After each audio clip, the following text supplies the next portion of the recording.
Dear learners, we have reached at the last section of this module in which we are going to address, in which we will deal with the writing the conclusion and references and some last tips about the review paper writing. Writing conclusion.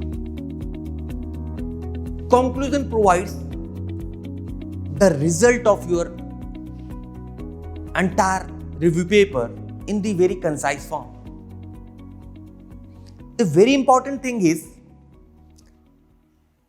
it should be answering your objectives. So what you do here, you restate your objectives and present and say that by this way we satisfied our objectives. We met our objectives.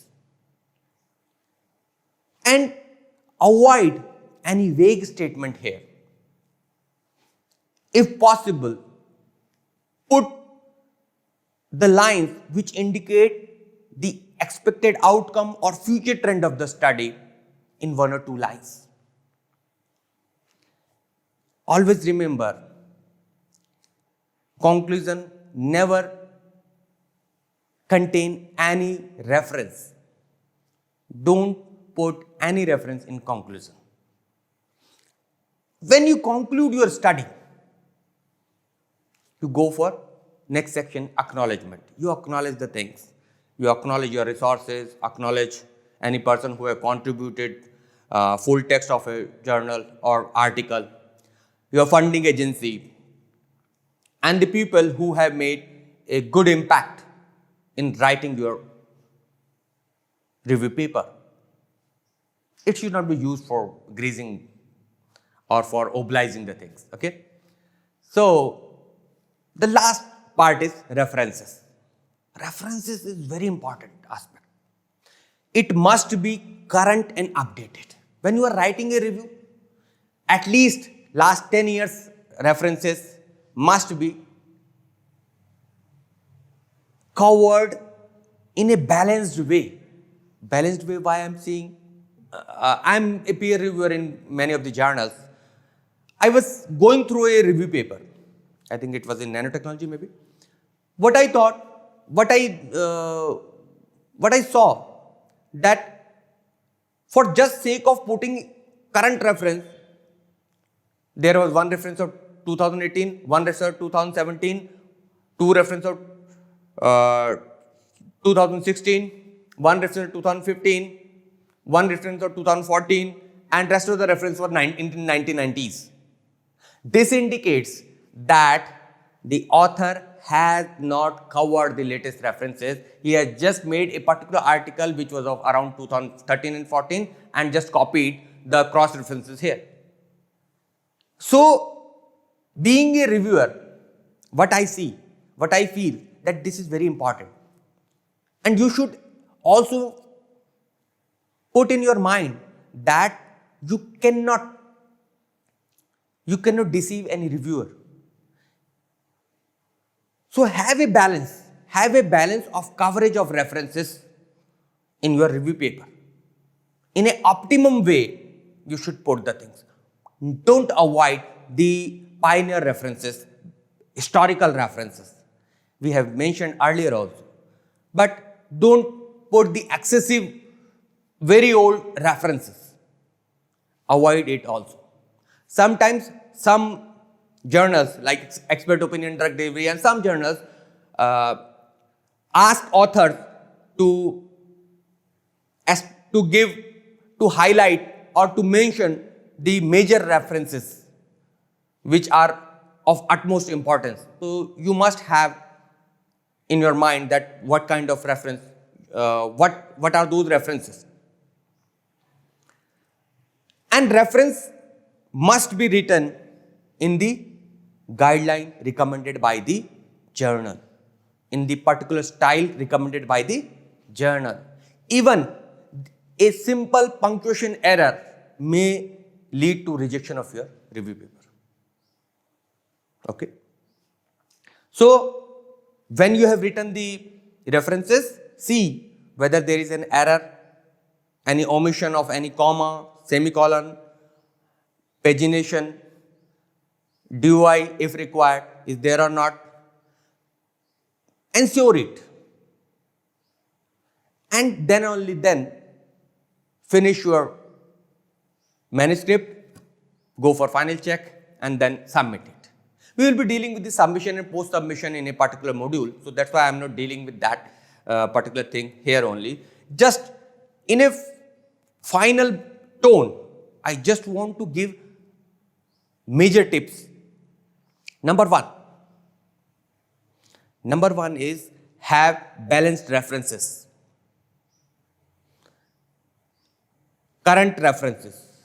Number two, see the number of references in journal a review paper contain in any journal. If you are submitting your article, your review paper, which is having only 30 or 50 or 60 review papers, while in a journal in which you are going to submit, which you have targeted, generally contains 150 to 200 references in a full review paper, obviously the journal would not entertain that thing. And vice versa the case. So, number of references is also important. The next thing is, it should be having a tight outline, very focused approach, critical approach, and the compilation and organization should be unique. The infographic quality is very important. Next part is your abstract. Your abstract should be, abstract is the face of your review paper. Many readers just decide by seeing the abstract. Only if they don't find it suitable, they don't go for reading your review paper.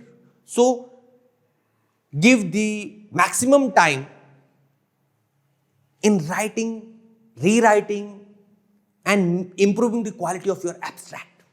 It should be a power-packed representation of your review paper. And your title, the last thing is, your title must be catchy, representative. Simple title don't interact. If you want to go through that thing, what should you do?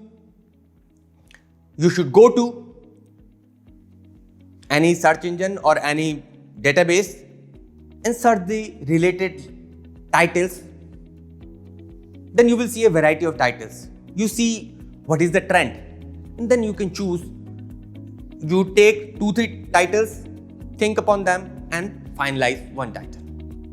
So this was some major tips regarding the review papers. So in this module, we covered planning and targeting a review paper to the journal, making an effective title, writing effective extract, using effective keywords, writing introduction effectively, answering what and why of the related field of research, body of knowledge, body of review paper, answers and develops the idea of your review paper systematically and with the cohesion and coherence, with quality infographics and inclusion of latest references in optimum number, in required number, which is in good tune with the scope of the article, level and type. Then conclusion, which summarizes your work and tells that whether it has satisfied the objectives or not. So, while the references must comply with the author's guidelines or the proper style which have been recommended by the journal, and we ended up with some tips for you. So try writing the review paper. I would be happy if you will communicate a review paper after going through this module. Please share your experience with us, with our expert team. I again invite you to attempt the weekly quiz. These are the graded quiz. And if you have any doubt, you can come to the discussion forum and discuss your problem, your queries with us. Happy learning.